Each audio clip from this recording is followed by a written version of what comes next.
Quand elle a joint Nexap, elle a dit « Joe, toi, t'as un cerveau en toile d'araignée. » On est 100% bootstrap. Let's go. Autour de 90 employés, en route pour un 13-14 millions de revenus. Let's go. On a quand même connu une croissance fulgurante. Là, maintenant, on était sur le Canada Top Growing Companies, une croissance de 500 quelques %. Ça sert à quoi, bro? Je m'excuse, là, mais genre...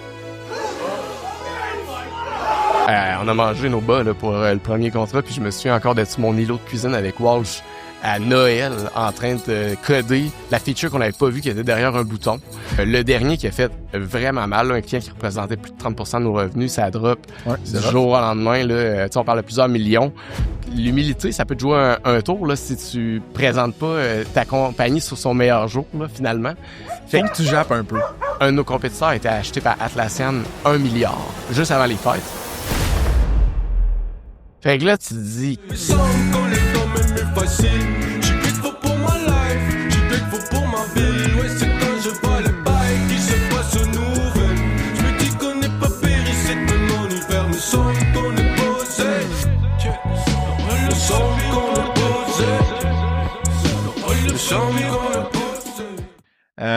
Wow, crime, il y a du monde, c'est excitant. Alright, folks, merci d'être là. C'est toujours un plaisir puis un privilège de voir du monde sharp prendre leur temps puis un peu de leur argent pour venir célébrer ce grand monde de la technologie puis les aventures qu'on vit là-dedans avec nos gangs respectives.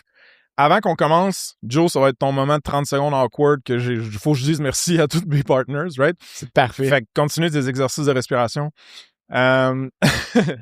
Non, blague à part, puis tu sais, on n'est pas obligé d'applaudir à chaque partner là, pour l'avoir fait une couple de fois. Je pense que si on s'en donne une bonne à la fin, ça va... Hey, don't. Il y a un troll en avant, là. J'angoisse. Right, fait évidemment, first and foremost, merci à Nexap et à Axified Zacher ici. C'est des super beaux bureaux. La gang, honnêtement, pour en avoir fait beaucoup des shows de même, vous avez été aidants, vous avez été de bonne humeur, vous avez été présents. On a été reçus comme des rois. Fait merci beaucoup pour Nexap. Sinon, bien évidemment que ça se passe, une bonne partie de nos lignes de revenus, ça vient des partenaires annuels certifiés qui disent « Yo Frank, nous on a besoin de clients en SaaS, toi tu as une audience comme ça, on croit en ce que tu fais, on veut réinvestir dans l'écosystème, éduquer le monde, puis peut-être somehow along the way, pogner de la business, of course. » Fait que tous ceux-là, il y en a une couple qui sont là, je vais les nommer rapidement. On a Finalta, je sais pas si Dave t'es là, David, t'es-tu là? Ouais, beau bonhomme gaspésien, là, sans bon, j'étais allé au Nina Pizza avec lui, c'était le fun. Si vous avez besoin de financement, de financer votre croissance, entre autres, de mieux décortiquer comment les crédits d'impôt peuvent être un levier pour tout ça, allez parler à Dave. On a Unicorn, je pense j'ai vu Eric, j'ai vu... c'est Joe, hein? Ouais, Joe, Eric puis Joe. Ouais, bon. Si vous avez besoin d'optimiser, d'économiser, de migrer votre info nuagique sur AWS, allez voir la gang. Puis, checkez leur nouveau produit Stable aussi, qui est un SaaS qui vous permet de streamliner une couple des affaires côté FinOps. Très cool stuff. On a le chiffre aussi. Je sais que Félix, t'es là, t'es genre en mode, t'as pas le choix d'être là, parce que c'est rendu genre intérim CFO ici, littéralement. Yeah. Fait que c'est quand même dope, ouais. Je comprenais pas pourquoi t'étais là, mais bon.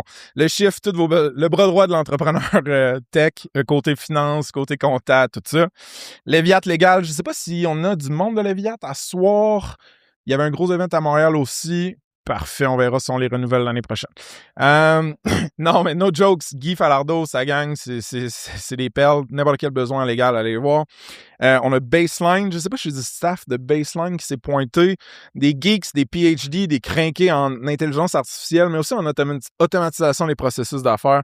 Allez les voir. Puis ce mois-ci, spécialement aussi, on a un spotlight sur un partenaire ponctuel qui est Casimir Legrand avec Fairpoint Assurance. Toute la cyberassurance. On a fait du contenu ensemble. C'est vraiment dope. Puis c'est un cool dude. Je pense que t'es là, Kaz. Je t'ai vu tantôt. Fait que t'es pas parti. OK. Bon, bye. Bonjour. Tout ce monde-là, le contenu, les détails, saspace.com/partenaire avec un S. Vous pouvez voir tout ce qui se passe avec eux autres. Bon, merci à tous ces partenaires-là.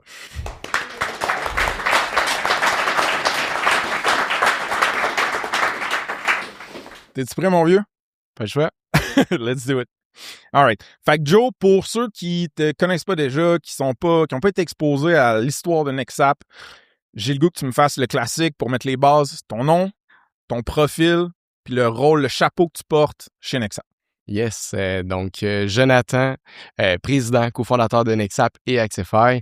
Grosso modo, mon chapeau que je porte, porteur de la vision, mais aussi en charge des revenus principalement de la business. Let's go. Si tu avais à faire un pitch d'ascenseur sur Nexap pour qu'on catch rapido, puis aussi sur Axify, votre startup, ce serait quoi? Ouais. Chez Nexap, notre mission, c'est de maximiser, accélérer les investissements, l'impact des investissements technologiques de nos clients. OK. Puis, en gros, ça passe par bâtir du logiciel, le bâtir bien, tout en gardant en tête les objectifs d'affaires, le ROI, finalement, de ce qu'on a à bâtir. Tu sais, faut se poser la question constamment, comment on pourrait le bâtir plus vite, puis avec moins de risques possible. Puis après ça, ça nous a amené à vouloir, je veux dire un peu, pousser le niveau de transparence puis d'expliquer à nos clients la valeur, comment on la crée.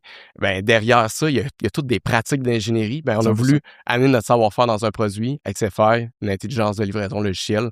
Fait qu'un peu, le under the hood du cycle du développement logiciel, voir comment est-ce que cette équipe-là de talent en ingénierie logicielle amène de la valeur au marché plus vite que les autres, finalement. C'est...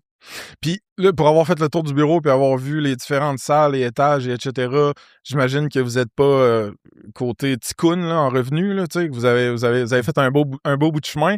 Mais mettons que tu avais à nous dropper une coupe de chiffres pour qu'on positionne un peu dans l'espace-temps de la croissance Nexap, sans Dieu. Ouais, j'ai pas l'air de ça, mais j'ai 34 ans. Fait que, ouais. T'as l'air un peu plus jeune, c'est ça? Un peu plus jeune, bon. Pas mal. Ouais. Fait que, tu sais, fondé à la sortie des bancs d'école en 2014. La business a déjà 12 ans. On est 100% bootstrap. Let's go. Depuis le tout début, on est autour de 90 employés. On est à la mi-année financière en ce moment, en route pour un 13-14 millions de revenus. Let's go. À ce jour, 4 millions d'investis dans notre produit XFI. C'est du money. C'est quand même beaucoup d'argent. Puis on y reviendra après coup, quand t'as une famille, aujourd'hui, t'as une maison, puis tout ça, tu te dis, j'aurais pu faire beaucoup de choses avec 4 millions. C'est pas des dividendes. Non. Puis en plus de ça, en préparant le podcast, on se rendait compte qu'on est vraiment dans l'écosystème des startups et des SaaS au Québec. En voulant dire, longtemps. On a investi. Vous avez mis du cash. On a mis du cash. On a des clients, puis on a mis du cash. On a mis 750 000 dans des startups à ce jour. Donc, avec un retour de... C'est pas obligé de me le dire. Hey, dans le temps des fêtes, on a fait le décompte de nos investissements. Ça faisait comme longtemps, puis on s'est dit, celui-là, Kim, ça va bien. Celui-là, ça va bien. Celui-là, ça va bien. Il y en a qu'on a perdu notre argent, bien sûr.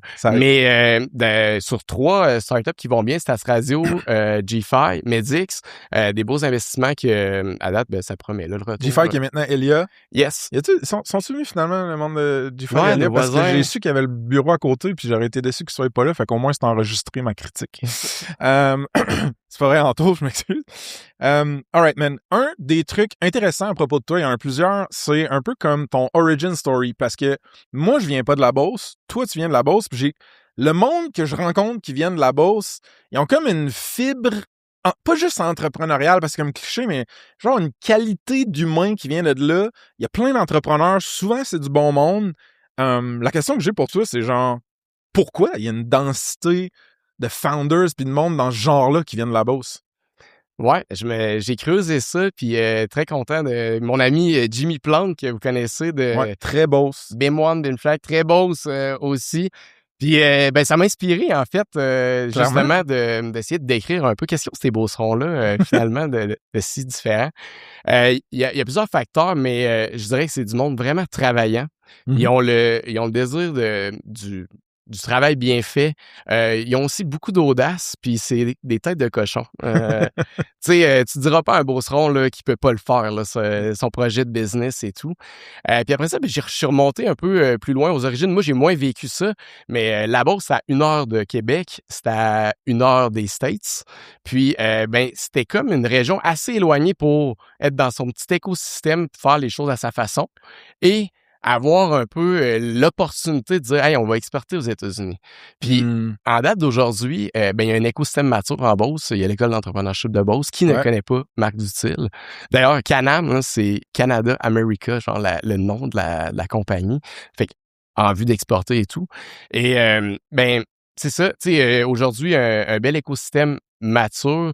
Puis quand tu regardes ça, tu sais, Marc Dutil, quel gars autant, comment je pourrais dire, humble et simple. Quand je vais à Saint-Georges, je vais à l'épicerie, puis je le croise en jeans, en chemise carottée. Puis je me dis, hey, ce gars-là, il roule une multinationale d'une région. C'est des beams, c'est ça? Parce que tu Toutes m'avais les expliqué quand on est structures- allé souper, mais c'est vague, là. Toutes les structures d'acier, D'acier. les stades, C'est ça. les ponts, tu sais, c'est une business de Saint-Georges-de-Beauce. C'est une scène, ouais. Tu sais, tu peux penser à Garaga, c'est un de nos clients. Tu sais, on a la chance de travailler avec eux. Eux, c'est le leader incontesté de porte de garage. Maintenant, Garaga? ouais. Je pensais que c'était un animé, man. Je m'excuse. Mais Mais bref, il y en a plein d'autres, là. Altrum, les planchers de bois franc Mirage, Pomerleau, c'est tous des business. Mais c'est-tu plus De la la génération à Jim puis après toi, genre, qui ont numérisé ça, genre, tu sais, parce que j'ai l'impression que c'est très salt of the earth, des métaux, du bois, tu sais, des affaires que je comprends pas. Ouais. Mais genre, vous autres, c'est de l'ingénierie, mais elle est logicielle, elle vit dans les pixels, elle vit dans Ouais. le binaire. Fait que, tu sais, y en a-tu de ça aussi ou? Ben, je pense que la Beauce gagnerait à en avoir plus, puis c'est pour ça qu'on est vraiment content de redonner à notre communauté. Les Beaucerons, ils ont une certaine fierté beauceronne à vouloir faire affaire avec le monde qu'ils connaissent, puis entraider cette communauté-là. Je pense que la Beauce gagnerait justement à avoir un peu plus comme de business en techno puis de SaaS. Très content que Jimmy et moi, on fasse monter la moyenne de ce nombre de business, là, finalement. Je me rappelle plus si c'était avec toi ou avec Pile qu'on parlait de ça, mais à un moment donné, il y en a un de vous deux, de votre gang qui me disait faudrait faire un event, ça se passe en Beauce. Hey, ça serait malade. Ça serait une scène, ouais. All right, prenez votre char tout le monde, on y va. C'est pas si loin, 1 heure. Right, fait que là, on va faire un mini backtrack parce que je veux un soupçon du origin story de NextApp. Je veux pas tout le temps parce qu'on n'aura pas le temps. Ouais. Tout le tail, excuse, parce qu'on n'aura pas le temps, mais mettons, t'as dit banc d'école, t'as dit 2014, fait que le premier flash de genre, OK, on va builder du software pour des clients, puis on va faire une business avec ça. C'est qui, quand, comment? Parle-moi de ça. Ouais. Puis je vais te raconter une petite histoire. Puis je me suis rendu compte qu'on a touché à beaucoup de l'écosystème tech puis SaaS dès les débuts. Mais grosso modo, nous, on a étudié en informatique au Cégep Bourse-Appalaches, ensuite le bac en informatique. Puis ben honnêtement, là, moi, je commençais à trouver qu'il y en avait beaucoup de mathématiques là, en informatique. Là. J'avais hâte de goûter à autre chose. C'est qu'à un moment donné, on a décidé de faire le parcours entrepreneurial. Puis là, l'idée de se partir en affaires a germé à travers notre bac, finalement. Puis, on a fait des stages, pas beaucoup d'expérience, les gars, mais assez pour se dire, hey, mais ça, on a eu un cours de qualité métrique du logiciel. On était comme, il y a moyen de bâtir de la tech mieux que ce qu'on a vu dans nos stages. On remonte en 2014, là, des tests automatisés, bâtir quelque chose qui allait être périn, évolutif. C'était pas tant démocratisé ou maîtrisé, finalement. Fait que on fait des stages et tout. Puis j'ai un de mes employeurs qui m'a bien apprécié. Aurait bien aimé que je travaille pour lui, mais on lui a dit, on se part en affaires. Puis il a dit, ben moi, j'ai votre premier contrat pour vous. C'est un contrat de 100 quelques mille. On était comme, les gars, on va être riches. 65$ de l'heure à ce moment-là. Après ça, il y a eu une période de famine, je dirais 2-3 ans à essayer de chercher. Heureusement, c'était facile pour nous parce que quand on te sort de l'université, tu n'as pas une scène, tu fais pas d'argent, t'as pas d'engagement, t'as pas d'enfant. Fait que ça fait en sorte que t'as rien à perdre finalement. Fait qu'on a roulé là-dessus pendant 2-3 ans. Puis l'écosystème de Québec, je trouve c'est petit. Puis quand je reviens aux valeurs beauceronnes de faire du bon travail, ben c'est pas trop long que le mot se parle. Puis nous, en cherchant des coworking, on est tombé dans un petit coworking où ce que Sylvain de GoRH et Folks était là, puis il nous entend parler un peu de ce qu'on fait, puis lui, il recrutait pour Petal-MD. Puis il disait, hey, les gars, la gang de Petal-MD, il bénéficierait de vous rencontrer, il nous met en relation avec le CTO, et finalement, on propose un contrat de refaire l'app qui était iOS seulement, en React Native, 2 plateformes à ce moment-là, pour 75 000 $ au complet. Fait que... mais c'est normal, ça, au début. Je veux dire, même moi, si j'envoie des factures pour des forfaits, je suis comme si j'aurais chargé 3 fois. On n'aurait jamais dû faire ça. Mais finalement, on a mangé nos bas là, pour le premier contrat, puis je me souviens encore d'être sur mon îlot de cuisine avec Walsh à Noël, en train de coder la feature qu'on n'avait pas vue qui était derrière un bouton. Fait que là, on s'est dit, tabarouette, il faut faire ça. Fait qu'on l'a clenché, mais ça l'a mené à une une relation avec eux de longue date.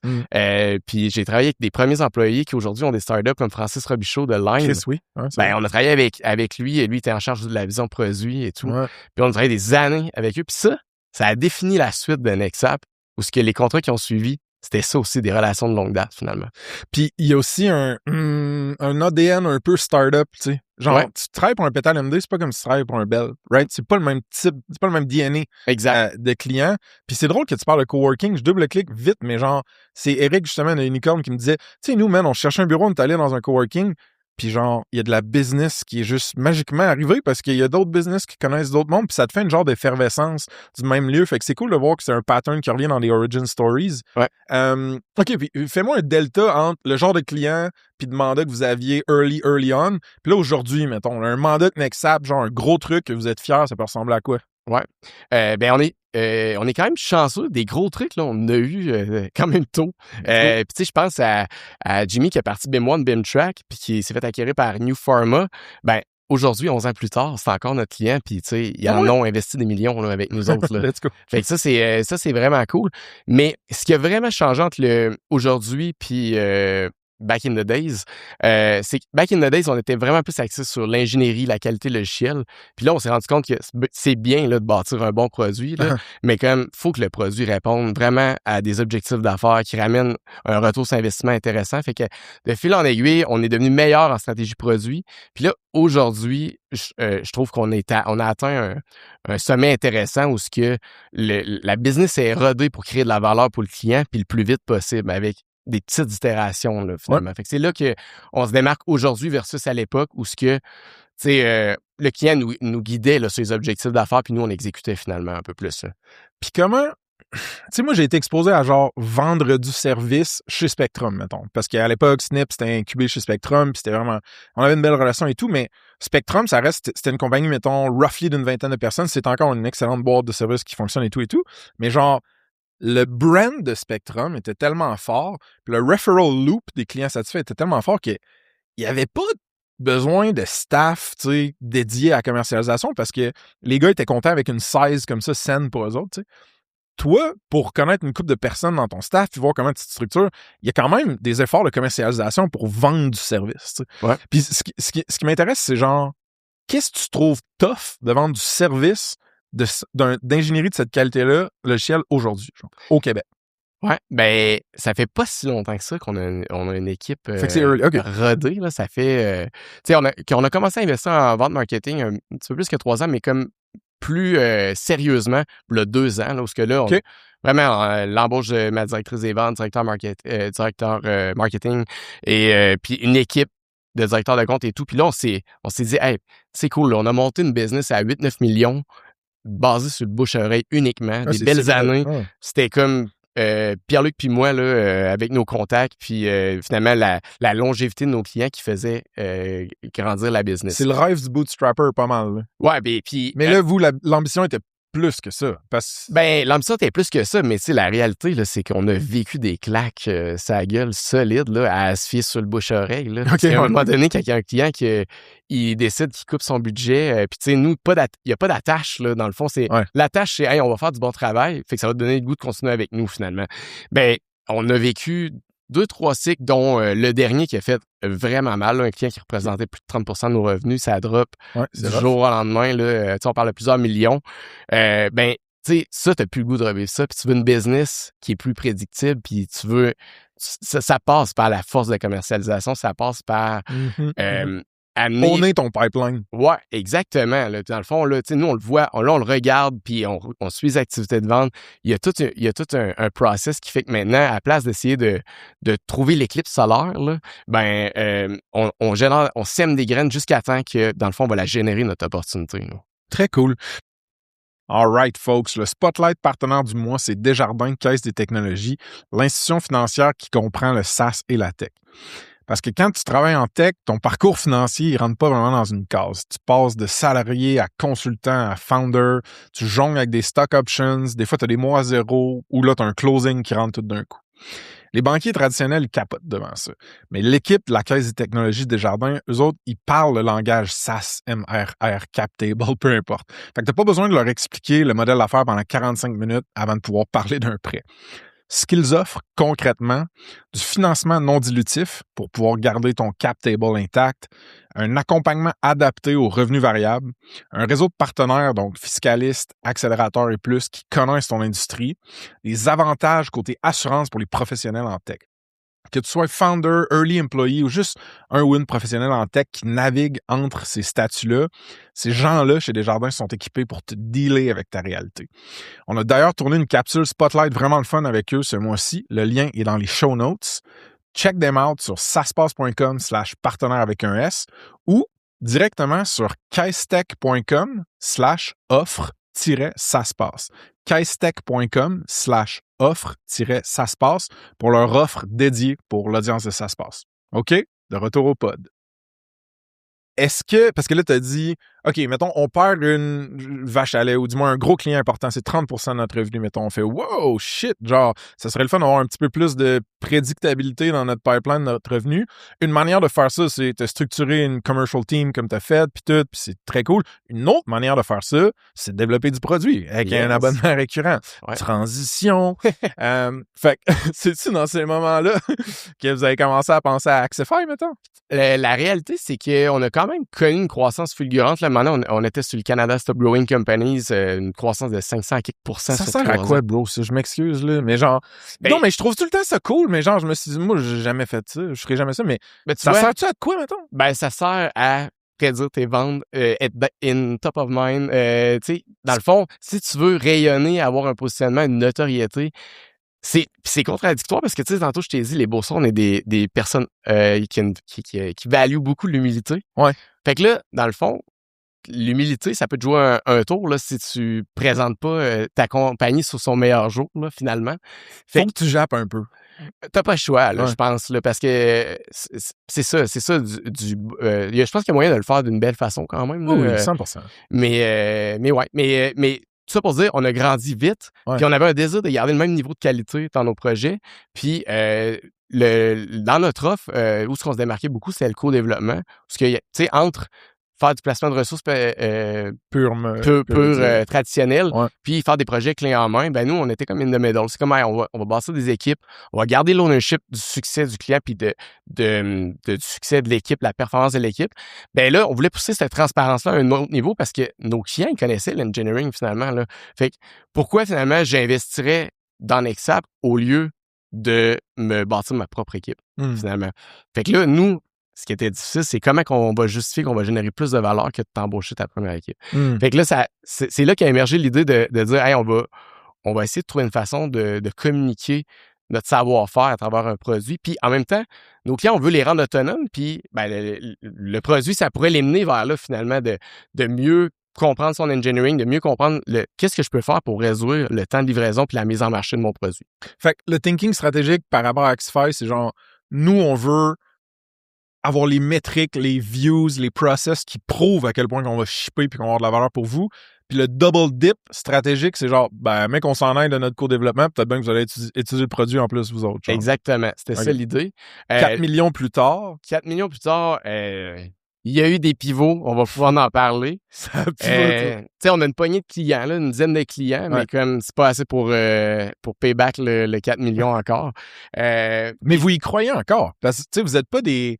Vous êtes allumés, là, vous êtes réalistes, vous êtes terre à terre. Si c'était le sunk cost fallacy de genre, on a tellement mis de cash qu'on peut rien faire, vous auriez tiré à la plug. Là, je pense. Vous êtes pas, en tout cas, je pense que vous n'êtes pas assez capable pour juste... Non, exact. Fait qu'il y a encore une vision, il y a encore une certaine traction ou genre une confiance que ça va fonctionner. Ouais, encore, ben aujourd'hui, on avait une quarterly avec toute la business. Puis tu sais, on a PJ est à Rivière-du-Loup, les du monde de Montréal sont descendus, puis on n'a jamais été autant excités par l'opportunité. Puis tu sais, on va en parler de l'AI, là, mais comme pour nous, là, c'est le 4e pivot là, du produit.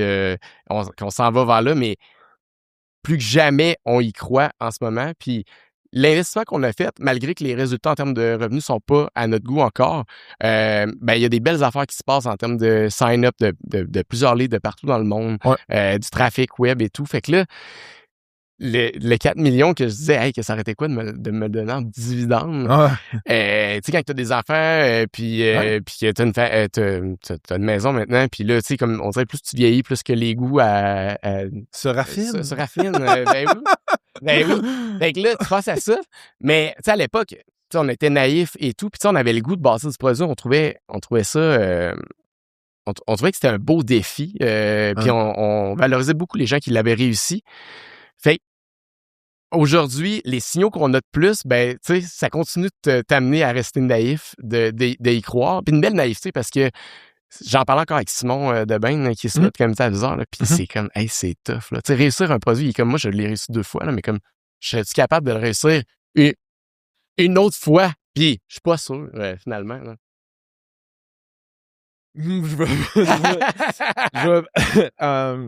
Ouais, man, non, fair enough, c'est tough. Mais tu l'as vécu toi aussi, là, tu sais. Ouais, moi, j'ai été super chanceux, là, genre, nous autres, Product Market Fit, il était genre built-in parce qu'on a eu la chance de Dog Food, fait que genre, régler un problème que nos devs avaient chez Spectrum, qui est devenu Snipcart pis tout. Puis tu sais, Dog Food, c'est genre hit or miss, là. Des fois, c'est genre, hey, c'est un vrai problème, je le vis. Puis là, tu le développes, tu te rends compte, ouais, mais le monde s'en calisse de ce problème-là, ou ceux qui l'ont sont pas prêts à payer, pis nanana. Fait que ça coupe des deux bords. D'autres fois, c'est genre, oh my god, je suis mon ICP, je comprends le problème, je peux shipper comme un malade, puis genre, ça se vend tout seul. Chez Snip, c'était ça. Les devs qui le catchaient, ils l'utilisaient, genre. Fait que, tu sais, builder le produit au sein de Spectrum, on a eu de la chance, du timing. Puis comme je dis souvent, le moment charnière clé, c'est quand ils ont engagé quelqu'un au marketing, un jeune stagiaire du nom de François Lantinado. Ça a explosé, man. 8 ans plus tart, ça a explosé. Un blog post, c'est référé. Oui. Le pire, man, c'est qu'Amir, le CTO de Douda, qui a acheté notre compagnie, il a lu mon blog post first and foremost. C'est ton exit. C'est mon dernier blog post, le gars. Yes. SEO works. Mais hey, tu parles de Dog Food, là, puis c'est ça que nous, on se disait, tu sais, c'est comme, hey, c'est malade, dans le fond, on l'a bâti pour nous, fait que ça va être utile.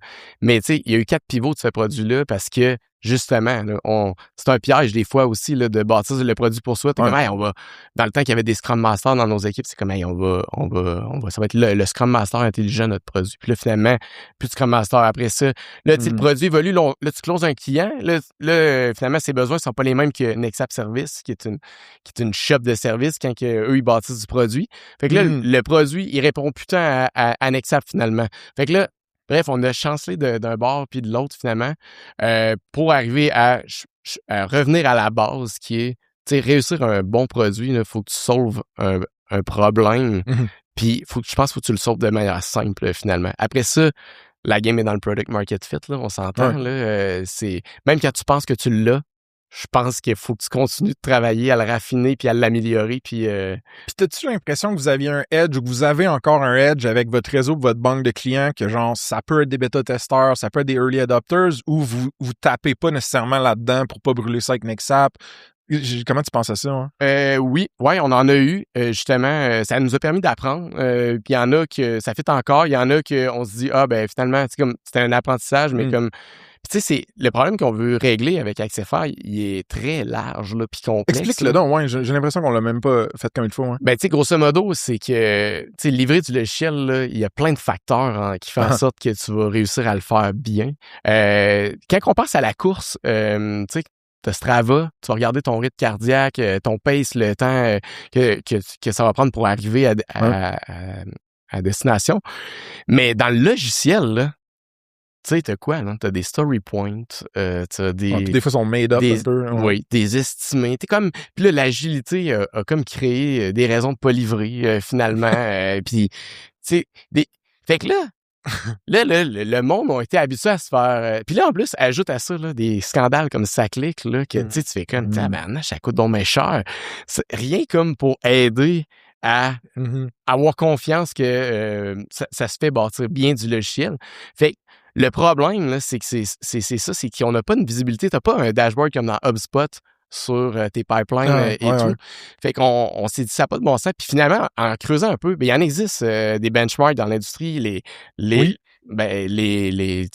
leaders de Silicon Valley et tout, là, Google, chaque année, il sort une étude, ça s'appelle le State of DevOps. Les Dora Metrics, ça existe depuis longtemps. Tu peux te benchmarker sur ton lead time for change, la fréquence de déploiement, tout ça. Puis ça l'est ton Strava, finalement, que tu peux regarder puis te dire, bon, ben, si je maintiens ça, ben maintenant, c'est pas garant que tu vas créer de la valeur, là, finalement, mais au moins, le pace de livraison qui est rapide et continu, ben ça va t'amener finalement à avoir une certaine performance. Fait que c'était là-dessus la prémisse. Tantôt, tu as dit, les clients, la start-up puis la grande entreprise, c'est pas pantoute pareil, mais à chacun leur réalité, ils ont quand même un désir de livrer plus vite. C'est juste la grosse business, ça va y prendre peut-être 1 an à release sa feature, puis la startup, elle, faut qu'elle release la semaine même, le jour même, elle veut pivoter finalement. Mais avec le cycle est plus court, mais c'est le même cycle. Puis dans la grande organisation, ben là, il y a plusieurs dépendances, plusieurs facteurs qui font en sorte qu'il est tough à comprendre ce cycle-là. Malgré le fait qu'une startup ou une grande entreprise va checker des metrics similaires pour voir si son dev est on track, t'as-tu l'impression qu'il y a plus un fit, un ICP, Ideal Customer Profile, plus vers la grande entreprise, plus vers la startup, ou vous êtes encore en train de figure it out? Ouais, ben on a signé de la grande entreprise, là, comme un BDC de ce monde qui ont 40 équipes de développement logiciel. Let's go. Gros client. Yes, un gros client dans le même. Puis là, on s'est dit, il y a un filon là-dedans. Là. L'assurance bancaire, là, il y en a des business qui ont 1000 employés en TI et plus. La réalité, là, c'est que la complexité, la politique qui est en place dans ces business-là, ça fait en sorte que c'est quand même tough d'arriver là, puis de t'implanter un produit puis de dire il va faire partie du quotidien de ce business-là. Fait que nous, on a essayé de travailler 2 tracks en même temps. Fait qu'on a landé du Enterprise Deal de ce genre-là. Okay. Puis on a décidé vraiment la stratégie plus inbound product-led growth. Puis là, c'est plus des business qui ont une team de 25 devs, 50 devs finalement. Quand même, Puis qui sont susceptibles de s'onboarder par eux-mêmes finalement. Puis qui sont déjà éduqués finalement par rapport à les Dora Metrics puis ce marché-là de mesure de l'ingénierie logicielle puis de la visibilité. Fait que là, on a les deux qui ont levé comme en même temps. Puis, je te dirais que là, ce temps-ci, on est vraiment excité par la track Product-Led Growth. On a des sign-up sur notre plateforme à tous les jours. Fait que là, ça nous amène à virer la pression sur mon partner Walsh puis se dire, hey là, le produit, il faudrait qu'il soit vraiment mieux que ce qui est présentement. Ben, vous l'avez genre isolé dans un bureau en haut, à gauche, moins décoré que les autres. Puis quand je suis passé en avant, il était locked in avec ses écouteurs. Fait que d'après moi, il est on it. Là. Faut mériter être dans ces beaux bureaux-là. Fait que l'extension qu'on n'a pas aménagée, on s'est dit faut qu'on file le start-up et la famine. Là. All right, folks. Un petit shout-out à Poka, employeur premium, ça se passe. Poka, c'est la plateforme de travailleurs connectés qui aide des usines comme Nestlé, Mars et plus à former puis à outiller leur équipe terrain. Il y a plus de 250 000 utilisateurs dans 55 pays. Ça a été acheté par IFS en 2023, mais l'équipe produit et plein d'autres continuent de rouler de façon autonome, autant à Québec qu'à Montréal. Puis en ce moment, ils cherchent du monde vraiment sharp en engineering. Donc, on parle de dev backend, dev mobile, des development managers. Ils cherchent aussi brand designers, stratèges de contenu, un paquet de beaux rôles sont ouverts. Puis tu sais, c'est vraiment du vrai enterprise SaaS, c'est-à-dire qu'il y a des beaux défis techniques sérieux. On parle d'intégration avec genre 100 plus systèmes, du AI en prod, puis même une app Vision Pro. Fun fact, ils ont des employés que ça fait longtemps qu'ils travaillent chez Poka, donc 7, 8, 10 ans. Puis quand tu pognes le cap du 7 ans, tu reçois une paire de AirPods Max. Puis quand moi, j'ai chillé là-bas puis que j'ai visité les bureaux, j'en ai vu plein dans le bureau. Fait que je trouvais que c'était une belle touche. Check leur offre d'emploi sur saspace.com/emploi avec un S. Tu vas tomber sur le job board. Les offres de Poka sont highlighted au top du job board. Ou sinon, tu peux aller directement sur poka.io, cliquer sur l'onglet Carrière dans le footer. poka.io. Tu cliques sur l'onglet Carrière dans le footer. All right? De retour au pod. Un point classique, là, quand j'ai des discussions avec des belles chefs de service qui se craquent aussi un produit, c'est de voir genre comment ça a été accueilli dans la culture, de voir que une partie du staff va se concentrer sur un genre de défi puis des dynamiques de travail complètement différentes des miennes. As-tu l'impression que c'était mostly un avantage de builder au sein du service ou que ça avait des désavantages? Si tu peux être transparent là-dessus, ça m'intéresse quand même. Ben ouais. Il y a eu différentes phases, je dirais. Les gros désavantages là, que, mettons, les débuts, tu sais, mettons, ça fait 4 ans plus tard, 4 millions, là. Tu sais, moi, je roulais une business de service de 8-9 millions, mettons, à cette époque-là. Puis, finalement, on essaie de déléguer la vision produit. Tu t'embauches un PO tout de suite. Là. C'est comme si Elon Musk, là, il aurait décidé en partant là, de dire mon master plan, là, c'est quelqu'un qui va me le trouver, finalement. Fait que, je pense d'avoir comme un peu été habitué à comme dire on crée des équipes, on délègue et tout. Ça nous a nuit, là, finalement. Puis, Pas être assez hands-on au début, mettons. ouais, pas assez hands-on, ça nous a vraiment nuit. Intéressant. Il y a d'autres... Je vais y penser, mais il y a vraiment d'autres éléments qui ont fait en sorte que c'était pas... justement, de côtoyer de la grande entreprise, de la start-up et tout. Maintenant, c'est adapté. Quand je disais, finalement, au début, on se concentrait à bâtir du bon engineering qui allait évoluer dans le temps. Mais là, quand on a eu plus le penchant produit, puis là, même ROI rapide, mais là, je te dirais qu'on en a bénéficié à XFI parce qu'on a des ateliers qu'on fait avec des clients que, finalement, on se sert notre propre service, finalement. Puis, une chance qu'on le fait parce que, tu sais, moi, j'ai un bac en informatique. Maintenant, je suis très axé dans plus la commercialisation, la vision et tout. Mais je peux avoir des réflexes d'engineering, moi aussi, finalement. Maintenant que j'ai une solide équipe de commercialisation puis on est plus product-led growth, là, c'est sûr que, je suis obsédé par bâtir vite un produit, mais avec la meilleure expérience utilisateur. Puis, je trouve que c'est un travail d'équipe.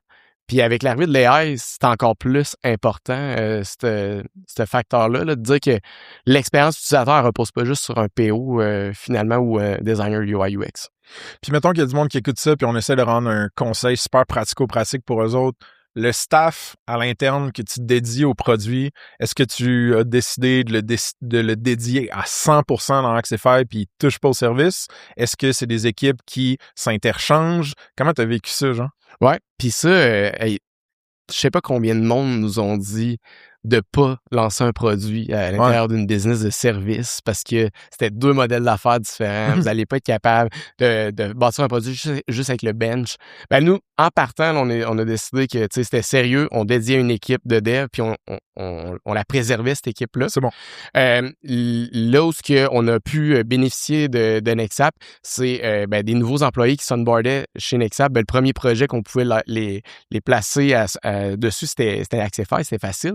C'était fait qu'on a bénéficié du surplus de Nexap, finalement. Puis on a protégé l'équipe en le soi. Core d'Axify. Ça, il y a eu des phases que, quand je disais tantôt, on a eu des moments difficiles, puis tout ça, ça a été bien pratique de prendre finalement le staff qui était disponible dans Nexap puis l'amener sur le produit. Mais pour être honnête, les premières années, c'était l'inverse. Nexap avait le vent dans les voiles, puis on n'en bénéficiait jamais, là, finalement, de cet avantage-là.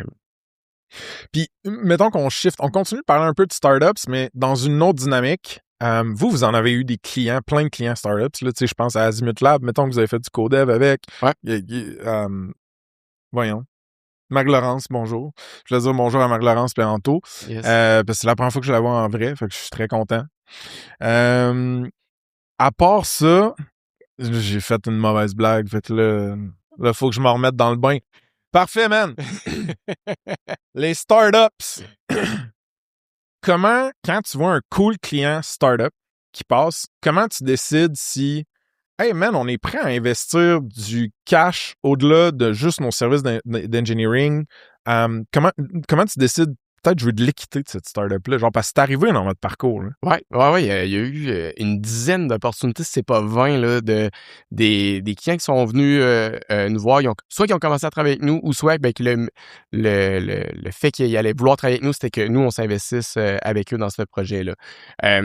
Il y en a certaines qu'on a sélectionnées. Aujourd'hui, c'est sûr que, tu sais, à mettre tous nos œufs dans Axify, ben, ça laisse beaucoup moins de place à investir dans ces opportunités-là. Mais à l'époque, on aimait ça. Quand le fit des entrepreneurs était là, puis on y croyait nous aussi au produit, ben, on se lançait là-dedans. On investissait souvent comme un investisseur, finalement, au même titre que les autres investisseurs d'une ronde de financement. Fait que GFI, on était là dans leur safe au tout début. Stats Radio, c'est un des projets où ce qu'on a investi, le classique, beaucoup d'heures de développement gratuitement en échange d'équité. C'est le seul qu'on a fait comme ça. Mais les autres, il y avait du hard cash aussi. Les autres, c'était du hard cash. Le but, c'était de, tu sais, on y croit au projet, puis de montrer aussi aux clients qu'on a un skin in the game. Puis, dans le fond, on a tout à gagner à ce que ça marche. Fait que dans une business de service où ce que le défi, c'est de créer la confiance le plus vite possible. Ça a donné un sérieux coup de main là, de dire on a investi dans votre produit. Fait que les critères, pour résumer, c'est genre, quand le timing est bon pour ta team, t'as pour ton cash, puis quand le founder fit est bon aussi, tu fais comme, OK. Ouais, puis il croit vraiment au produit qu'il allait solver. Puis c'est drôle parce que G5, quand on a investi, c'était pas la plateforme Elia comme on connaît aujourd'hui, c'était des plaques de recharge sans fil. Ouais. On a été leur premier client, on a mis 20 000 $ dans le produit qu'ils ont pivoté, qui est plus ça, finalement. Mais t'en as-tu encore ça? Ouais, probablement qu'il y a du hardware. Les gars, ils restent dans des bureaux pas loin d'ici. Puis des fois, ils viennent faire des tests encore dans nos bureaux pour tester leur tech. Fait que, on a une belle relation encore à ce jour. C'est hot. Moi, j'ai pas de bureau, puis dans mon sol, il y a personne qui vient faire des tests. All right, man. T'as mentionné Stats Radio. Tu m'en as jasé offline aussi. Dans la communauté, t'en as parlé un peu. Ouais. Je pense que c'est quand même une aventure particulière aussi. Il y a un update, il y a des updates. Fait que, tu sais, je veux que tu me double-cliques un peu sur Stats Radio. C'est quoi? Ouais. Puis ça a été quoi votre implication? Puis c'est quoi le statut aujourd'hui, mettons? Ouais. Stats Radio, on l'a pratiquement cofondé, là. Okay. Dans le fond, il y a deux gars, Louis-Philippe et Benoît, qui avaient l'idée de faire le Google Analytics de la radio. Which is très pertinent, by the way. C'est une niche, pas un marché sexy, la radio, mais il y a quand même beaucoup de dollars en placement publicitaire à la radio qui dépend des statistiques radio. Si tu veux mesurer si ça marche, il faut genre que tu envoies un sondage à un sample de population qui écoute la radio puis qui est tout petit. Genre, exactement. Fait que nous, on a réussi à inventer une nouvelle méthodologie qui allait avoir un meilleur sample, une meilleure fiabilité en utilisant finalement le 100% des données web croisées à des sondages téléphoniques finalement. OK. C'est un peu, c'est une hybride. Fait que ce SaaS-là, à l'époque, on croise les gars, on trouve, c'est génial cette idée-là. On embarque en échange on se split les shares égales à chaque personne.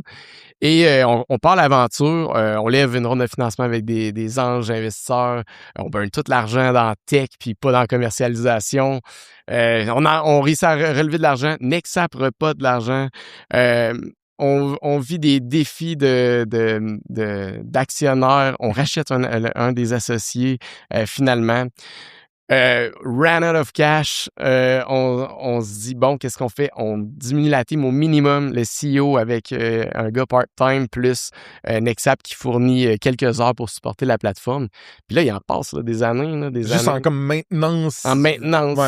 Vivote un peu. Ouais. Mais tu sais, cette maintenance-là a permis de rendre la business rentable finalement. Les 2-3 dernières années, je pense.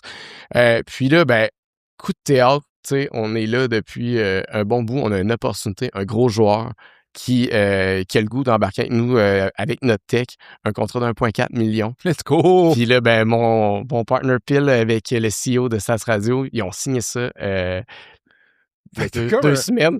Puis un peu fucké, c'est comme t'as un produit qui chill, genre sa tablette peut mener un big baller qui fait « Mama take that ». Exact. Hey, puis on aurait pu débarquer plusieurs fois. On a vécu tellement de gros challenges. Tu sais, je disais, des conflits d'actionnaires, achète un actionnaire, c'est pas facile de passer par là. Fait que ouais, dans la communauté, c'est qui a dit, dans le fond, t'as juste comme laissé la surface de chance grandir. Puis à un moment donné, ça a marché. Ouais. Il y a un peu plus de ça quand même. Là. Je veux dire, on a une bonne technologie, mais là, c'est ça, c'est excitant là, pour la suite. Mais c'est un peu fucké aussi parce que tu m'en parlais offline puis tu me disais, ouais, fait que si ça pop vraiment, là, c'est un autre poney dans lequel on est là, on investit dessus, on distrait une partie du staff, on embauche dessus. Fait que tu sais, ça va être un challenge décisionnel, mettons. Ça va être vraiment des grosses questions. Puis, tu sais, sur notre board, Jean Lavigueur, de l'ancien CFO de Coveo, puis Simon de Workleap, tu sais, eux, ils sont comme les gars, il n'y a rien comme le focus. Fait que là, on est focus, on va juste vous parler d'Accessify dans ces comités-là et tout. Puis là, maintenant, on n'a pas le choix, on leur dit, hey, là, il y a quelque chose qui vient de popper. On a besoin de vos conseils et tout. Ouais, puis si, me dit d'être focus, mais il y en a une couple de produits, là. Honnêtement, c'est ça que je me suis rendu compte. Puis là, à un moment donné, là, c'était comme, ça peut pas marcher, avoir une vision commune pour les deux produits. Les deux. Puis là, finalement, moi, je suis comme, Accessify et Nexap, là. C'est pas mal plus proche qu'on pense, finalement. Fait que, c'est vraiment on apprend, je pense, ensemble, autant qu'on apprend beaucoup de leurs généreux conseils qu'eux aussi s'inspirent, je pense, de ce qu'on est en train de vivre. C'est hot. Puis moi, ce que je trouve dope, c'est que vous avez été patient aussi. Parce qu'il y a justement la genre de sagesse commune qu'on se fait tout dire quand on va chercher conseil. La majorité du temps, c'est fais juste une chose, fais-la bien, genre scrap tout le reste. Pendant ces années-là, il y a genre 39 moments où vous auriez pu faire tire la plug, fuck off. Puis la surface de chance que tu parlais, elle s'évapore. Ouais, l'année passée, je veux dire, les discussions qu'on avait, c'était si on peut retrouver nos billes, parce qu'on avait prêté beaucoup d'argent à Stats Radio, parce qu'on y croyait encore, mais là, c'était top d'aller chercher de l'investissement quand t'as pas l'attraction et les chiffres. Fait que là, on est comme, bon, ben, hey, c'est cool, les dettes que Stats Radio avait envers Nexap, on se les rembourse. Fait que mais tu sais, c'est ça, la vie peut... je pense d'être là, d'être persévérant, la vie peut t'amener des belles surprises. Words of wisdom. Yes. All right, folks. Petit shout-out à Leviat Légal, partenaire certifié, ça se passe. Incorporer ta boîte, négocier un term sheet ou juste avoir des contrats qui ont de l'allure sont là pour ça. Leviat, c'est des avocats qui comprennent actually la business tech. Donc, t'as pas besoin de payer pour leur expliquer comment ça marche un SaaS. Ils ont représenté un solide chunk des fondateurs au Québec dans leurs transactions.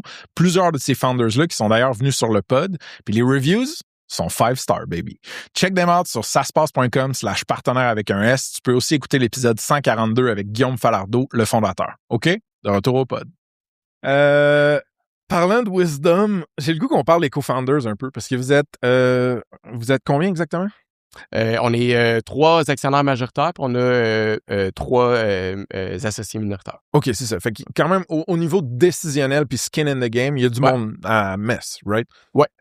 Puis je suis curieux de savoir, mettons, si tu peux me donner le split un peu comme de responsabilité, puis en fait, man, le T que je veux pour vrai, c'est genre, qu'est-ce qui est tough, là, d'en avoir autant de monde que ça, genre, ça accroche-tu des fois? Ouais. Parce que moi, je suis tout seul puis j'accroche, fait que...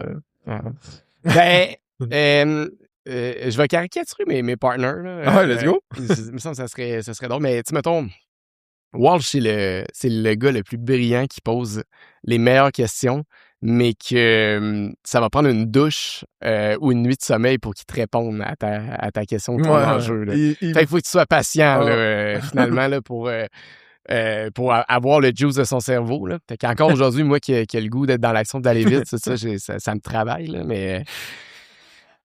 sinon, Pile, lui, comment dire, c'est sûr, il y a une force dans l'exécution de la business. C'est un gars qui est multitask, qui est au courant de tout. Il est capable de régler n'importe quel problème. Donc, c'est quand il s'est joint à la business dans les tout débuts, puis que finalement il est devenu un partner majoritaire. C'était comme ma deuxième moitié que j'avais besoin, là, en mode visionnaire intégrateur. Là, on a vraiment comme créé un duo incroyable à ce moment-là. Puis moi, je vous l'ai dit, là, visionnaire, des idées, finalement, fait que d'avoir du monde qui me ramène, je pense que c'est bien. Maintenant, ce qui est tough comme partner, comment dire... Sinon, je peux te la double-cliquer sur toi. Ouais. Parce que qu'est-ce qui est tough de travailler? Ouais, c'est ça. Ma préférée, c'est qu'est-ce qui est tough de travailler avec toi si, mettons, on demandait à ton équipe de direction. Genre. Ouais, parce que sérieux, c'est quand même, on a une belle chimie, on est à la même place dans la vie, les mêmes intérêts, on a tout de suite les mêmes investissements ensemble, on est alignés. Non, mais ça, c'est tout positif. Ça, c'est tout positif. Pour ce qui est tough à travailler avec moi, mettons qu'on se met dans les yeux de Dominique Jobin. Mettons. Mais elle travaille proche avec toi, ouais. Je t'en charge des revenus, je suis un peu comme le CRO de la business. Tu sais, moi, mes direct reports que j'ai dans mon équipe, c'est Jean-Christophe en commercialisation d'Accessify, Dominique au niveau des ventes de Nexap Service, puis PJ au marketing. Ouais. Puis, Dominique, ça n'a pas été trop long que quand elle a joint Nexap, elle a dit « Joe, toi, t'as un cerveau en toile d'araignée. » Puis Spider-Man. C'est tough des fois de te suivre dans les liens que tu fais dans ta toile d'araignée. OK, dans ce sens-là. Ouais. Pas, il n'y a rien. Non, des fois, il y a trop d'idées qui se lient ensemble. Je te file. Une constellation, genre. Ouais. Fait que c'est pas toujours facile de travailler avec moi parce que des fois, les gens, je leur dis pas explicitement, mais je suis en train de réfléchir à voix haute. Mais tu sais, quand t'as le rôle de CEO, puis tu réfléchis à voix haute, des fois, le monde, ils sont comme, hey, on s'en va là. Mais finalement, c'est juste une réflexion, puis j'ai le goût d'avoir leur input. Fait que ça, c'est un bout qui est tough, je pense. Après ça, Pile, il dirait, tu sais, je suis un opportuniste. Lui aussi, il l'est, là, en passant. Là. Je suis un opportuniste. Je vois des opportunités commerciales partout. Je suis passionné. Je suis capable d'être convaincant assez facilement. Fait que je peux casser les oreilles des gens quand que je décide de vouloir aller à quelque part. Fait que, bref, quand il est trop tanné, il continue d'aller faire ses affaires puis on se parle un peu moins. Sinon, Claudie, ma directrice RH, elle m'a déjà dit que, hey là, Joe, t'es à Tokyo. Puis nous, on est en Abitibi, là. Amène-nous à Québec, là. Tu sais. Oh mon Dieu, je pensais que tu étais littéralement à Tokyo. Puis j'étais là, question de la business. Non, dans ma tête, finalement. Fait que, comme le chemin pour se rendre, là, c'est pas toujours... c'était pas toujours clair. Mais ça revient à la constellation, toi, l'araignée, de genre, hey, ramène-moi le fil que t'as suivi ou d'où t'es parti, mettons. Ouais, exact. Fait que ça serait des... après ça, c'est quand même... C'est correct, t'en as assez dit. Ouais, j'en ai assez dit. Ben ouais. oui. J'ai de l'autodérision facile. Ouais. Non, mais t'es un good guy, man. T'as une bonne vibe, puis même avant de te connaître, les premières fois que je t'ai croisé, j'étais comme Chris, man, il me semble qu'il a juste l'air le fun à chiller avec. Puis ça, c'est un des compliments que je t'ai lancé offline, puis je vais te le dire sur le pod aussi. Avant même de connaître votre business, de connaître personne à l'interne, mettons, je le savais que la culture d'entreprise, puis genre, mettons, travailler chez Nexap, la rétention des employés, c'était genre vraiment bien perçu. Puis genre, la réputation de l'externe était solide.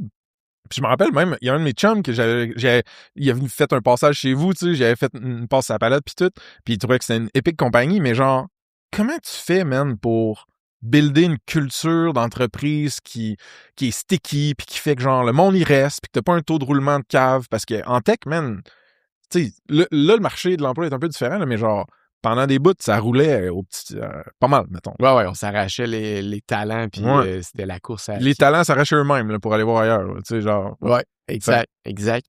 Ouais, je vais revenir à ça, là, puis ça me fait tout le temps chaud au cœur d'entendre quand quelqu'un dit « Hey, tu sais, vous aviez de l'air d'être des bons gars puis de faire de la bonne business. Puis quand on travaille avec vous, finalement, on se rend compte que c'est vraiment vrai. Je pense que le monde aux entrevues, ils le ressentent un peu, ça. Puis on s'est vite entouré là, dans notre croissance de plein de gens. Puis moi, il y a des personnes qui sont arrivées sur mon parcours. Antoine, un coach en leadership, puis qui est arrivé. Puis lui, là, on était tout petits, encore très jeunes naïfs sur le leadership et la gestion. Mais on a investi beaucoup dans le leadership puis dans tout ce qui est la gestion de l'ego, se mettre vulnérable et tout. Chez Nexap, c'est pas trop long que tu rentres puis que tu te rends compte que tu peux être toi-même puis tu vas pas te faire juger. Tu peux faire des erreurs pour apprendre puis finalement, tu y gagnes à te mettre vulnérable parce que, genre, le monde sont tellement brillants, là, ici, là, que, tu sais, si tu essaies de faker que tu le sais, tu vas te faire démasquer tout de suite, là. Fait que, je pense qu'on a réussi à bien nourrir ça. Vraiment un climat de confiance réelle, là, que, tu sais, dans le fond, ça fait du bien de côtoyer ce monde-là parce que, tu sais, t'as pas besoin, là, de jouer une game de je m'en vais au travail, je mets mon chapeau du travail, finalement. J'ai l'impression que vous avez eu de la serendipity puis un peu de chance parce que, oui, vous êtes des bonnes personnes puis ces traits-là de caractère étaient soit déjà exprimés en vous ou disponibles en vous. Puis là, t'as comme la chance ou la luck de, mettons, un consultant qui arrive puis qui dit « Non, actually, ces affaires-là un peu wou-wou, un peu genre tout le monde s'aime puis genre on est sain, mettons. » Si t'implantes ça dans ta business, tu vas avoir des vrais changements parce que les business qui commencent, surtout avec des jeunes dudes ou doudettes qui sortent de l'école, là, c'est pas vrai là, qu'ils mettent du temps à penser à ça, puis à structurer ça dans les entrevues, puis dans l'onboarding. Ouais. J'ai comme l'impression que pour vous, que ça a comme été un gros unlock, puis je sais pas, je trouve ça sick. T'sais, moi, c'est pas le genre d'affaire que je pense, Joël, on a une relation toxique. Que... tu dis ça, là, puis c'est vrai que c'est une chance qu'on avait, qu'on a croisé ces gens-là, qui ont eu ça. Tu sais, Claudie est rentrée la 25e employée un mois avant la pandémie. Puis elle a vécu une croissance comme de monter à 50 employés, 60 employés en 9 mois. Là.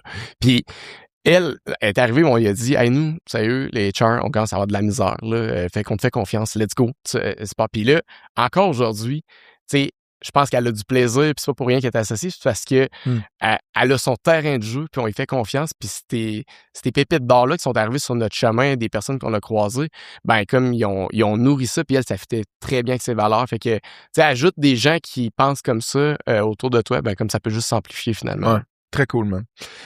On a frôler, on a à peine mentionné l'AI à date, mais l'intelligence artificielle, ça change le landscape au niveau des équipes de dev, au niveau des équipes produits, au niveau des knowledge workers au complet. Ouais, quelqu'un qui trippe pas sur l'AI, il s'en va.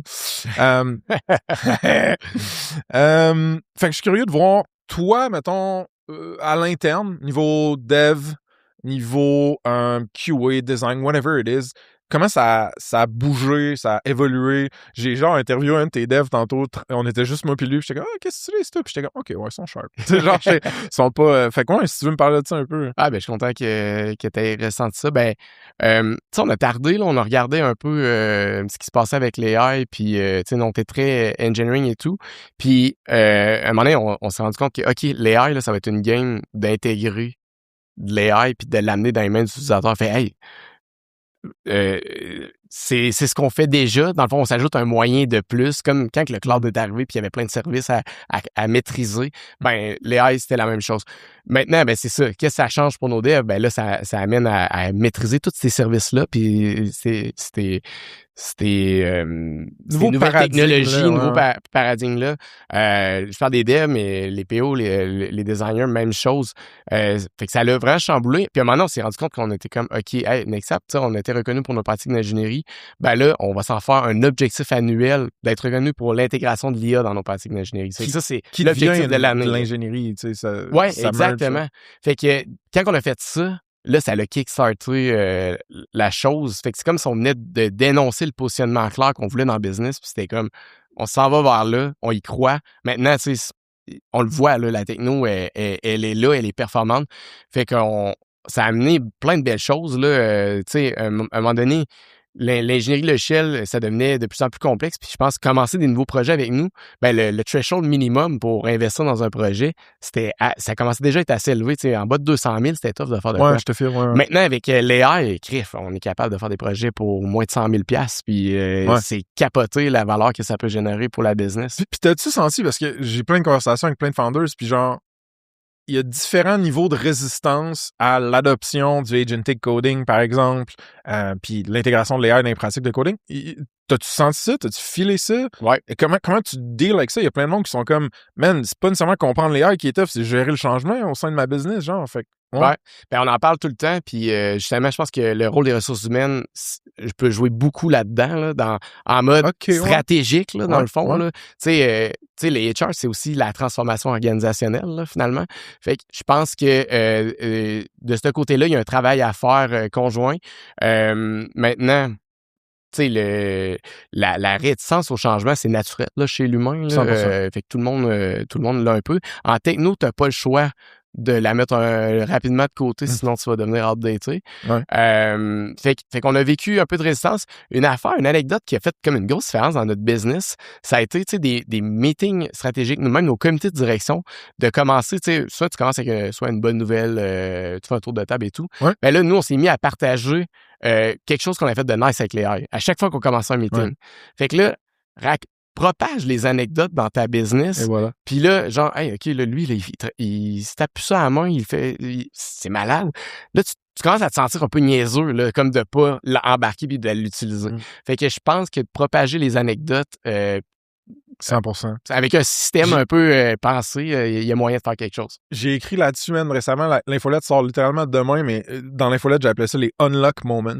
Puis tu veux, genre, créer le plus de unlock moments dans ta tête puis dans l'expérience de ton staff, que ce soit des unlocks sur... Il y avait un truc négatif que maintenant, ça mérite plus, ça se fait automatiquement, ou il y a un truc positif qui était juste pas assez atteignable, puis à cette heure, je peux l'atteindre. Puis dès que tu vois ces moments-là popper dans des meetings, du Slack, whatever, t'amplifies ces moments-là parce qu'après ça spread, puis les autres font comme Chris, j'aimerais bien ça, un unlock moment dans même aussi, genre. Ouais. Fait que j'aime ça, comment tu l'as dit, la genre de propagation. Ouais. Puis t'as-tu l'impression que avez-vous shippé à date, mettons, du produit ou du logiciel custom qui est très agent native, que vous mettez un agent ou des capacités AI dans les mains de users, pas juste vous pour développer vos trucs, genre? Je te dirais que, tu sais, toutes les nouvelles opportunités qu'on génère, c'est la majorité, ça tourne autour de ça. Ben, dans le fond, notre département d'ingénierie d'affaires, qui est comme le pre-sales d'un projet, leur job, c'est de considérer ça, là, tu sais, en partant, là, parce que, tu sais, je disais tantôt, on veut créer un ROI le plus vite possible pour nos clients.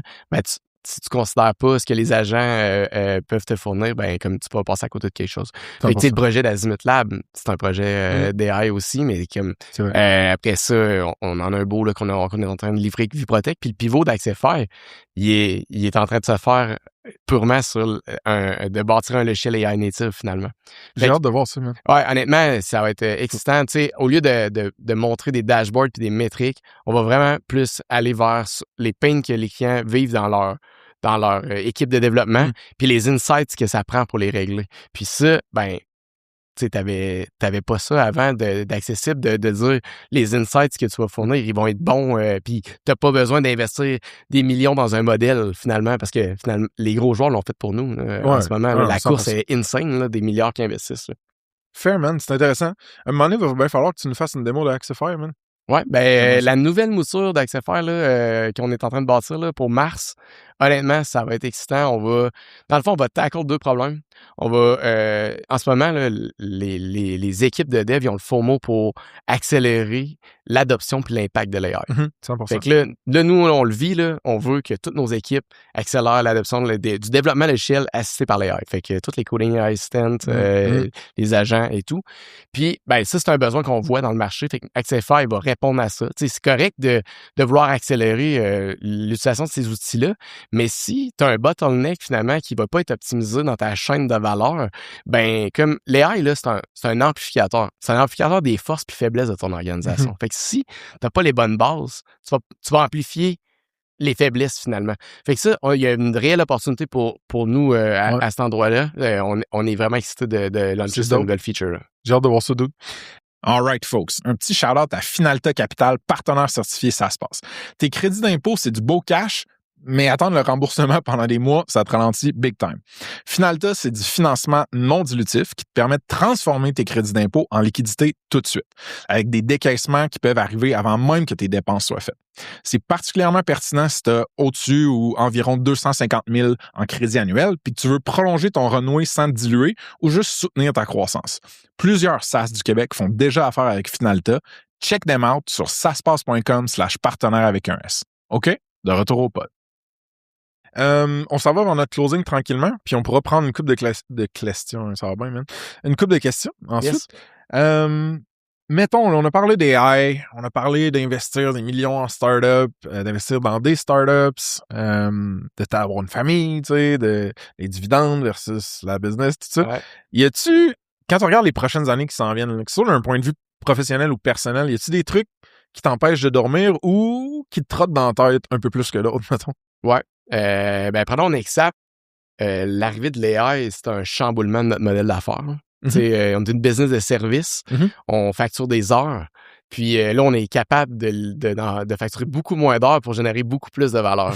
Fait que il y a une réflexion à avoir sur le modèle d'affaires. Comment on va réussir à vendre cette valeur-là, finalement, qui est en ce moment tout à l'avantage de nos clients. C'est super, là. Ouais.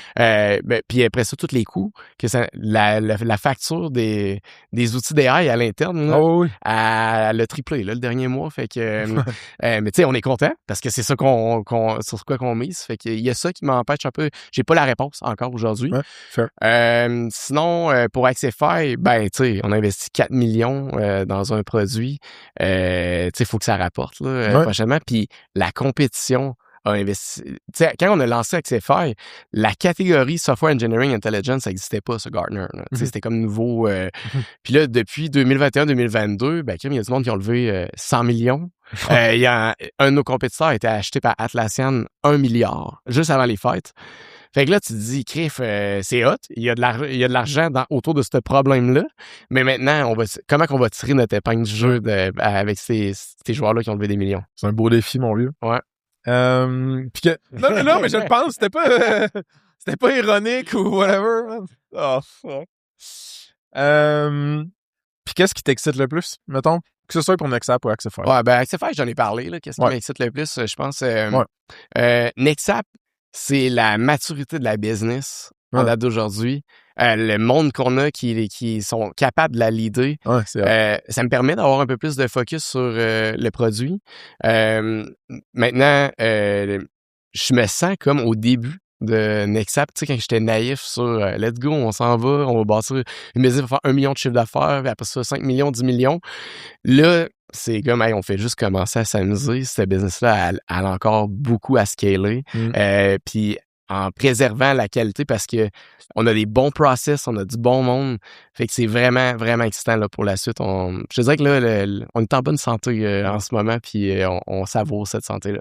Man, t'as un optimisme contagieux, le gros, je vais te le dire. Là. Non, mais je le pense, man, c'est un compliment, man. Quand je t'écoute parler, puis tout, je suis comme, ouais, man, things are good. Dans le fond, ça va bien, man. Hey, il y avait une histoire que je voulais te raconter. Vas-y, là. Juste toi puis moi. Toi puis moi, là, ben, en fait, on a un point en commun. Quand j'ai creusé un peu sur... boy. Qu'est-ce qui a fait en sorte que, tu sais, je me suis lancé dans l'entrepreneuriat, là, puis que, tu sais, j'avais comme ce profil-là. Puis toi et moi, on a fait du karaté. Ah oui. Moi, je suis en ceinture noire, le gros, man. Je suis en ceinture noire? Je suis en ceinture noire de karaté Kenpo. J'ai un certificat de 2003 pour les gens qui me croient pas, man. Yes, c'est-tu tes parents qui t'ont inscrit? Oui, monsieur. Moi aussi. À 6 ans jusqu'à 16 ans. J'en ai fait pendant 10 ans. Puis, je me souviens qu'on s'était parlé de ça. C'est malade, t'as fait du Kempo toi aussi et tout. Puis, cette aventure-là, tu sais, mon optimisme, là, puis le désir, je sais pas, de croire à la suite, le succès qui s'en vient, là. Vas-y. Ben, dude, man, moi, je veux dire, ça va être un peu genre drama, whatever, mais comme, moi, man, ça m'a donné une coupe de présence masculine dans la vie. Moi, j'ai perdu mon père, j'étais jeune, puis tout. Fait que d'avoir quand même ces sensei-là, tu sais, qui te drillent puis qui te disent, regarde, ça va marcher de même, mon homme, si t'es pas content, Chris ton camp, tu sais. Ça a été une injection de discipline puis un peu de figure masculine qui m'ont quand même aidé. Puis ça m'a prouvé que, genre, Chris, j'étais capable de faire des affaires. Moi, j'ai toujours été insécure, je le suis encore. Puis genre, maintenant, man, tu fais tes katas puis tes affaires puis tu dis une ceinture noire, ça se peut pas. Puis t'as 13 ans puis tu l'as, tu fais comme... je suis capable de faire certaines affaires. Genre, ça m'a donné quand même un petit boost de confiance quand j'étais kid. Man. Confiance en toi, la discipline. Ouais. Puis moi, quand j'ai creusé, je me suis rendu compte... Excuse, ça ressort des fois. Je me suis rendu compte, ma mère, elle y était pour quelque chose dans mon parcours, finalement, là, parce que c'est eux qui m'ont inscrit à ça. Puis sans s'en rendre compte, tu sais, l'histoire sans fin de la persévérance, là, ma mère, elle a comme créé une machine à persévérance. Avec toi, genre. Avec moi. Puis comment que ça s'est passé, là, grosso modo, là, c'est que dans le fond, ma mère, elle me donnait le droit là, d'arrêter le karaté parce que j'étais tanné. Là, OK. Fait que j'ai tout le temps, tu sais, t'as tout le temps ta phase à un moment donné que tu dis, hey, là, tu quand t'es ado, là. Ouais, c'est comme je fais le tour. Mais elle me disait, tu as le droit d'arrêter après le prochain milestone. Tu as le droit tu vas passer ta ceinture ou tu vas aller à ta prochaine compétition, les championnats mondiaux, puis comme après, t'arrêteras. OK. Fait que là, ce qui arrivait là, dans son fin jeu, là, c'est que t'atteins le milestone, t'es vraiment fier, t'es heureux. Puis dans le fond, qui arrête après un win? Fucking sharp. Kudos à ta mère, man. Fait que, plusieurs années plus tard, je me suis rendu compte que c'est elle qui a comme créé une machine à l'optimisme puis comme à la persévérance de vouloir continuer puis de faire comme, hey, je veux chasser le prochain win qui s'en vient. Moi, je suis un sucker pour les histoires de mômes qui nous aident. Fait que, man, let's go, man. Let's go. Trop cool, man. All right. En rafale, puis on ouvre les questions, y a-t-il un SaaS à l'interne ou un produit quelconque que vous utilisez, qui vous fait triper, qui vous fait sauver du temps ou juste builder plus, sauver de l'argent au pire? Ouais. 2-3 produits. HubSpot, c'est sûr que c'est ancré, là, notre site web, nos ventes, toutes 360, puis je pense qu'on peut encore aller en chercher plus de ça. Fait que, étant en charge des revenus, c'est sûr que j'aime bien HubSpot. Et là, nous, on a toujours été sur la suite de Google. Okay. Puis Gemini, honnêtement, c'est de la pure quand même. C'est très hot là, de changer ta façon de rechercher à l'interne dans ta business avec Gemini. Puis récemment, moi, ça fait longtemps là, que je suis comme un peu des fois débordé par les courriels et tout. Puis là, je me dis, bon, un jour, je vais devoir m'embaucher une adjointe ou un adjoint pour m'aider pour ça. Puis j'ai découvert Superhuman qui a été acquis par Grammarly. Ouais. Puis il classe tous mes courriels intelligemment. Il rédige les drafts automatiquement. J'ai gagné un temps fou. J'ai repris le contrôle de ma vie. Je peux finalement écrire un peu moins de courriels le soir tard. Let's go, dude. Fait que Superhuman, j'aime bien. C'est très récent, ça. J'aimerais ça, si on fait du pairing à un moment donné, j'aimerais ça que tu me montres le UX de ça, parce qu'il y en a une couple de email assistance AI dans un qui pop. Puis, celui-là, ce qui est cool. Celui-là, il est old school, puis c'est comme réinventé avec l'AI comme plein d'autres. Là, exactement, puis j'en ai essayé d'autres, Jace Fixer, puis tout ça. Mais celui-là, ce que j'ai trouvé nice, c'est de retrouver les shortcuts Dans le fond, il est fait pour... Tu Shortcut touches de jamais à ta Gmail. souris. Là. Tu fais juste comme utiliser des shortcuts Ça, pour c'est rappeux. classer tes courriels puis atteindre le inbox zero. Ah. Le Nirvana du tech founder, Yes. man. All right, mettons qu'il y a un jeune de la Beauce qui t'écrit et qui te dit « Je veux faire ce que tu fais dans 10-15 ans. » C'est quoi ton conseil numéro 1 qui te vient en tête pour lui dire jeune beauceron? Je dirais, écoute pas ceux qui l'ont jamais fait puis qui essaient de te décourager de le faire. Fair. Il y a quand même, tu sais, l'humain, on dirait on a peur pour les autres. Là, On est des risk fois, là. averse. Puis le monde qui nous aime le plus, des C'est fois, sont le plus genre non, fais-le pas. Exact, parce que pour eux, ça les rend trop insécures, fait qu'ils te partagent cette insécurité-là. Fait que faire attention de pas écouter ça. De l'autre côté, je pense de pas avoir peur d'aller vers d'autres entrepreneurs qui, eux, l'ont déjà réussi. Ouais. Puis te dire, surtout quand tu es un projet entrepreneurial, puis si tu as une bonne idée, comme, tu sais, moi, je me rappelle, on était au parcours entrepreneurial, puis on a dit, hey, Albert de Mirego, ça valerait la peine d'y parler. Ouais. On a pris une chance, puis Criff, il a pris 1 heure et demie avec nous Ouais. à l'époque. Là, au début, tu capotes tes story-eyed, t'es là, man, ce monde-là, ils prennent de leur temps pour me parler, Exact. Même chose pour Simon, là. Mhm. J'étais comme, comment je vais faire pour approcher Simon pour qu'il soit sur notre comité aviseur? Puis, turns out, Krim, il avait le goût de me jaser. Mais Sim, le monde qui ont faim puis qui build, pour vrai, il y a un respect naturel puis il en donne de son temps, là, genre, ça, on peut y donner easy, là, genre, là. Vraiment beaucoup de monde. Ouais, vraiment. Fait que finalement, tu sais, bien s'entourer. Tu sais, tu connais pas tout, t'as des faiblesses, ben va chercher du monde. Puis même, tu sais, des fois, t'as une chance que tu vas croiser un bon coach en leadership qui va tracer une partie de ton histoire, finalement. Très cool, man. On a fini. T'as-tu des shameless plugs, mon vieux, genre, n'importe quoi à promouvoir? Hey, on m'a dit que y avait plein de postes d'ouverts qu'on embauchait. Chez vous? Ouais, chez nous. C'est quoi l'URL? C'est quoi l'URL? Nexa.ca/carrière, si je me trompe pas. Ça. Yes. Y a-tu un S à carrière? Oui, mais il me semble que oui. On va le mettre dans les show notes. Et en fait que data scientist, developer AI, product owner AI, directeur financier AI. Non, mais on aime bien on aime bien les gens qui sont favorables à utiliser l'AI pour C'est avec des gros postes d'ouvert, man, quand même. Ouais, honnêtement, on a des gros contrats qui s'en viennent qu'il faut livrer. Fait que... C'est secret anything else? Non? Tout à fait. Mais, dude, c'est le premier live de l'année. J'ai tellement eu du fun. Merci, mon vieux, man.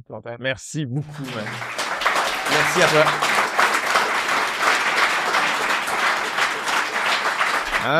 All right. Donc là, voici le setup. Hey, what's up, Will?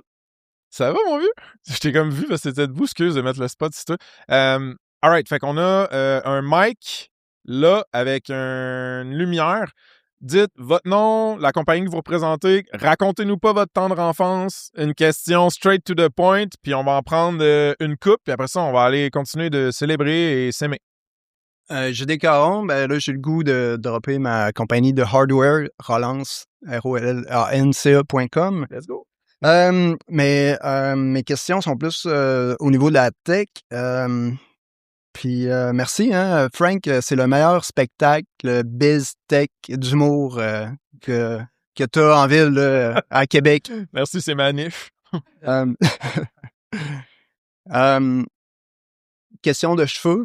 T'as-tu une petite histoire en arrière de pourquoi t'as tes cheveux longs?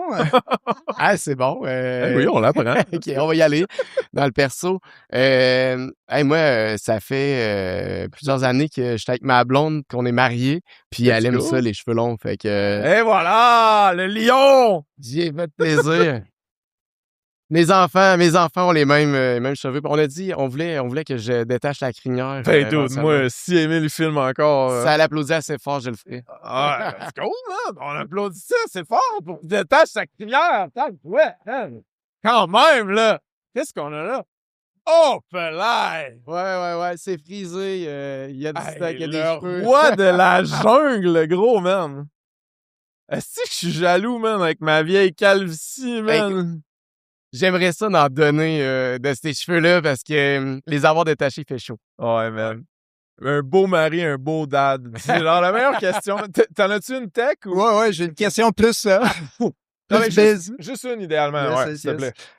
C'est quoi les sujets de discussion que tes employés y ont ces temps-ci qui attirent ton attention? Hey, il y en a beaucoup. Y a-t-il quelqu'un ici dans mes employés qui voudrait me feeder d'une bonne idée? de quoi ça parle dans les couloirs de l'innovation? Ben, c'est sûr que, tu sais, le développement logiciel assisté par l'AI en ce moment. C'est everywhere. c'est partout. Puis, tu sais, les anecdotes sont plus qu'intéressantes de plus en plus. Fait que j'aurais le goût d'y aller vers là. Elle est plate un peu, là, mais comme. Non, mais good take, c'est ça. Good. Ouais. Ben, il y a vraiment une obsession chez Nexap de réduire les risques puis d'aller plus vite, là, dans toutes les penchants de développer de la tech, là. Fait que produit, design puis dev. Fait que ça, je trouve ça vraiment, là, on vit dans une belle ère en ce moment, là. Tu sais, j'ai étudié en informatique, j'ai développé les premières années de la business du software. Puis, crime, j'ai repris goût, là, à vivre dans cette ère-là, là, en ce moment. Ouais, ton nom, ta business, ta question. Yes, Philippe Audet, je représente ma business Sumio. Moi, je suis CEO, je suis un peu comme toi, le niveau vente. J'ai pas de CTO, par contre, je n'ai pas encore un. Puis, dans le fond, je sais que vous êtes comme 6 que tu as dit. Il y en a qui sont arrivés après. Moi, dans le fond, c'est déjà lancé. Fait que, t'as-tu un truc pour trouver quelqu'un qui va avoir un bon fit intégré sur une business qui est déjà lancée au lieu de partir de quoi, finalement, avec quelqu'un dès le début, tu sais? Je l'entends tellement souvent, ça, man. Ben, puis je sais jamais quoi dire. Viens chez Ça se passe aux événements, genre. Ouais. Puis honnêtement, tu sais, souvent, quand on a des discussions avec justement des founders de tech, ça revient, puis pas le choix de travailler avec nous au début. Là, c'est comme malgré eux, puis l'idée, c'est de les aider finalement à le trouver, là, ce CTO-là. Fait qu'on a des business qu'on a réussi à le faire, mais ben honnêtement, c'est comme je pense qu'il y a 2 risques dans une business, là, puis c'est bien bâtir ta tech, puis le product market fit, la commercialisation, là, ben avoir les deux, là, c'est une chance inouïe. Je pense de côtoyer des incubateurs, ça peut peut-être aider, là, de trouver ton bon CTO. Toutes les hotspots qui attirent du monde de startups, mais ça garantit pas des fits. Mais mettons, pour essayer de double-cliquer sur sa question vite, le monde qui sont devenus associés après les co-founders originaux, c'est-tu tout du staff qui a comme voulu chip in ou c'est du monde qui sont apparus d'ailleurs? Tu sais, comment c'est arrivé chez vous? C'est nous qui a ouvert les portes, là. Du staff qui était déjà là. C'est bon. Déjà là. Fait que, on a Claudine, notre directrice RH, puis Raphaël, notre directeur produit. Ouais. Nous, c'est drôle parce que quand on a lancé la business, on était des gars en informatique, les 3. Puis dans notre prochain entrepreneurial, ils nous ont dit ça marchera pas. Là, vous êtes juste des gars de techno, vous allez pas être capable de bâtir une business. Puis turns out, j'ai un bac en informatique, mais finalement, moi, ce qui me fait triper, c'était la commercialisation puis les revenus, puis j'ai pas étudié là-dedans. Fait que je pense, on était différents quand même, chacun à notre saveur, mais là, nous, on avait la chance de tout le monde connaître la techno. Puis moi, c'est la façon que j'ai vendu au début les services de Nexap. C'était juste de partager ma passion pour la techno, finalement. Ouais, c'était genre contagieux. Ouais. Tu sais, aujourd'hui, ils pensaient que t'allais pas réussir. T'es sur le plus gros podcast tech, business, humour au Québec. Genre, little did they know. On peut en prendre, mettons, au moins 2 autres. Puis après ça, il reste la bouffe. On peut continuer de prendre un verre, right? Un petit peu. Hey, la soirée est jeune. Le j'ai pas dit, mais l'autre penchant des Beaucerons, c'est qu'on est quand même réputé pour fêter tard. Fait que il y aura peut-être même un late night food s'il y en a des valeureux.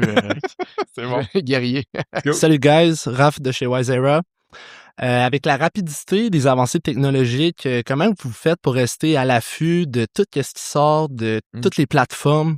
C'est un peu dur de keep le pace de qu'est-ce qui rentre à quel endroit, à quel moment.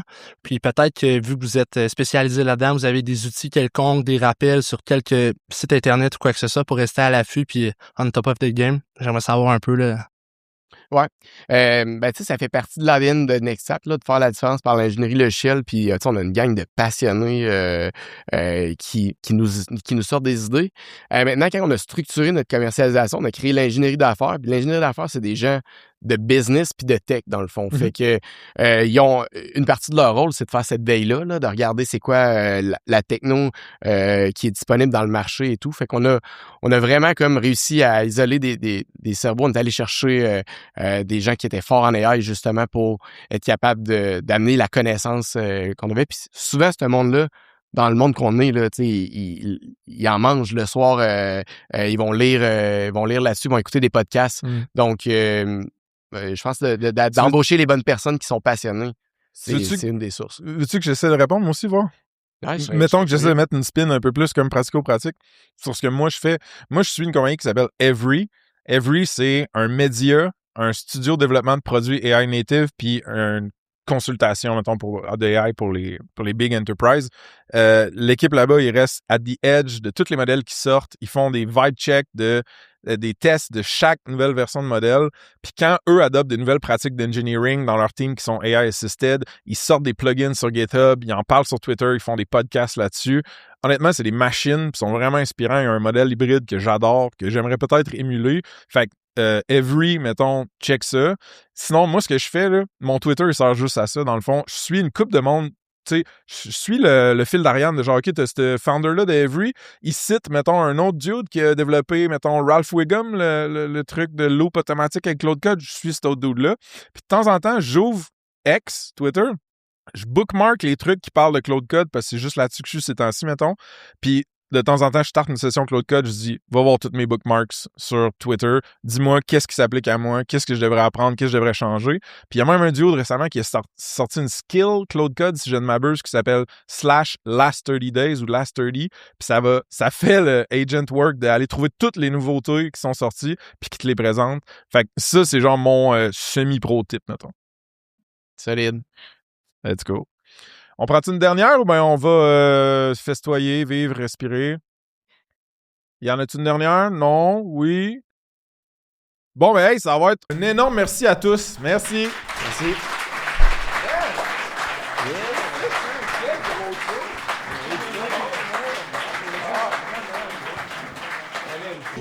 Il semble qu'on est quand même plus facile.